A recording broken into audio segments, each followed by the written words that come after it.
Bringing Dipsy back from the dead has proved highly stressful to both Nigel and his partner Nikki.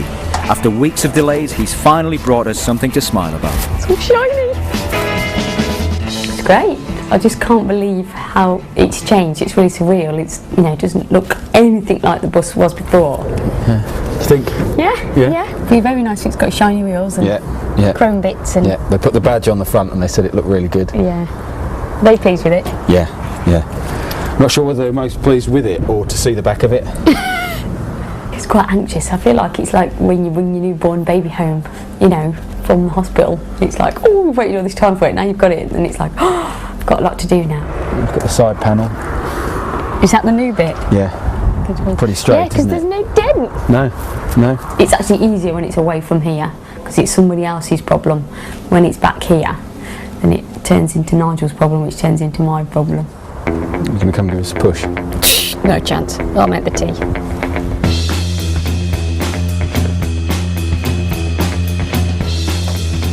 After a few frustrating days waiting for the paint to harden, Nigel is about to tackle some of the big jobs. He's on day 90 of the project and needs to get a move on. First up is the refurbished gearbox. These buses require only rudimentary mechanical skills, and dropping this in should only take Nigel a few minutes. Nigel's original gearbox simply wouldn't have coped with the power of his new engine. So he's ordered a reconditioned replacement based on a later Beetle unit. Dipsy was fitted with reduction boxes at the rear wheels, which helped limit her to around 70 miles per hour tops. If we'd have left these in with the engine that he's using, it would have thrown the back end of the van right up in the air as he put the power down, which would lose traction for him. With Nigel trying to run the van down Santa Pod in under 18 seconds, that is not what you want. The base unit is off a 1300 Beetle. This has been heavily modified with most of the internals replaced to cope with the extra grunt. Standard bearing fitted in the 1302, plastic, not very strong, replaced with steel, much stronger. Standard shift fork, which is brass, will break under hard use, replaced with steel. Surprisingly, these third and fourth gears are replaced with those off an earlier split-screen bus. Less teeth, lot stronger. Stronger gearing and no reduction boxes will mean Nigel can look forward to some stress-free motorway cruising. First gear, second gear, third gear, fourth gear, finally reverse. Nigel will soon be coupling this improved gearbox with independent rear suspension, and Dipsy will feel like she's glued to the tarmac. Well, this is the wiring loom. We're just going to have a go at starting to thread this through now. As you see, it looks a bit of a nightmare, a bit like spaghetti, but it all sort of makes sense. We know that they're the rear lights on the left-hand side. You've got fuel gauge, number plate light. The hyperdrive connects onto these. Those are for the lights on the mirror on the dressing table. This is where you fit the nebulizer. Nigel now has the tricky task of running the loom through the length of the bus. Oh, you bag. I'm going through like about 2 foot of chassis section. It's a job made a lot harder in the confines of the shed. There we go, it's in. It's all taped up at the minute, and I'm just going to leave it taped up just in case it needs to come back through for anything. One of the biggest jobs still to come is refitting the interior. Previously, Nikki and Nigel made the decision to have all the seating specially made.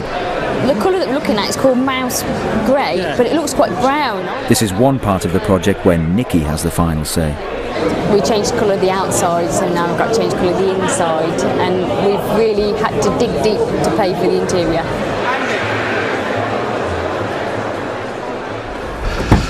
You ready? With Nigel at work, Nikki gets the first chance to see if their money was well spent. They look lovely, really, really nice. Really, Squares look nice, don't they? Yeah. The time we went away and there was springs poking up through my bum, and you know, it'll just be absolute luxury. Yeah, they'll be better, won't they? Definitely. Yeah. Cool. Today, Upholsterer Vaughan is here to fit the headlining, which will be applied over the top of this foam soundproofing. This is a job Nigel would like to have supervised, but juggling the project with work and family commitments isn't easy. Nigel's stressing quite a bit about the time limits and things, but we've got to have a deadline at the end of the day, you know, whether we reach it or not. Nigel has chosen to cover his side panels in vinyl. This is in keeping with the original spec. A pre-1963 bus would have been finished in cloth. With the soundproofing and vinyl in place, it's time to fit the headlining. This is the new headlining, which is based on the stock pattern. When it's fitted, it'll go in and basically stretch in position to make it fit.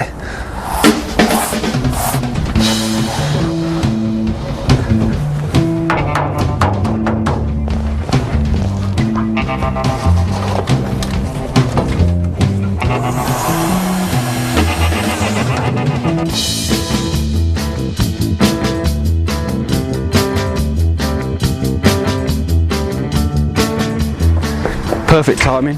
Just got the first window ready to go in.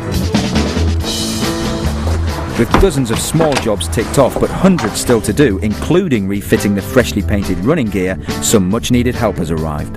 There's a lot still to do and the time's ticking. I wouldn't fancy it, to be fair. I'm glad it's not me. We're just soaking all the side window rubbers in warm water, just to get them a little bit more soft and pliable. And it's really getting them on is not too bad a job once you know the technique. This involves the old trick of burying a length of string into the rubber. When the pane is slotted into place, the string is removed and the window is sealed. Simple.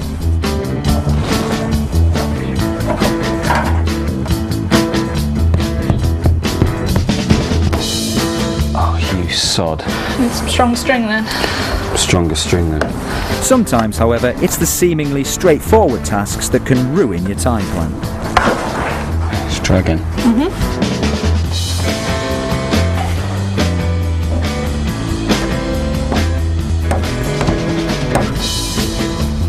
If the string that we're using now breaks, then that's it, it's all over. I'm just cutting the roof off and making it into a convertible.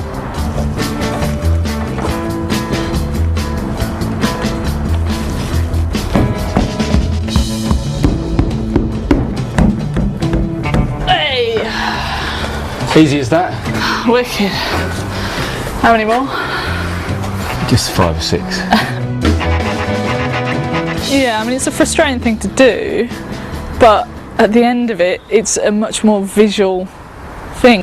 It's always, you know, the lights and the windows and all those little fun sort of ancillary bits that make it, really.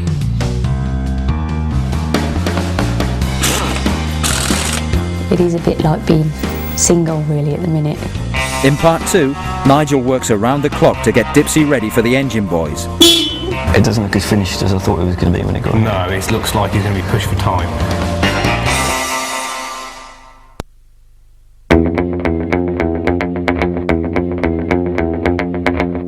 For Nikki and Nigel, the long wait is over. Look at the side panel.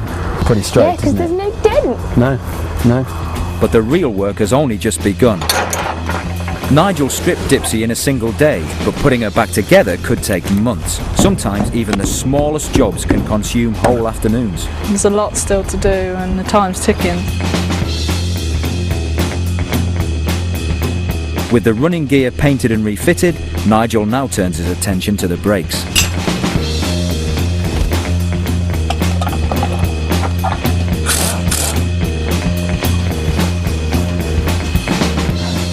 Okay, this is the front brake system pretty much built up.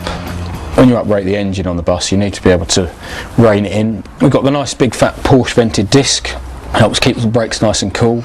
You could argue it's slight overkill, but better to have too much braking efficiency than too little.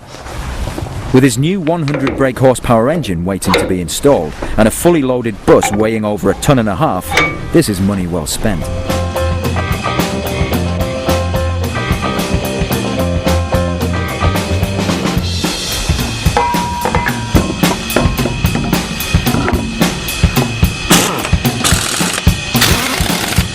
Like most girls, to glam up you have to accessorise. Dipsy's had a new coat, so Nigel's bought her the shoes to match. Looks pretty cool. Suspension height needs a bit of tweaking. It's sat a bit nose down, but yeah, I like it.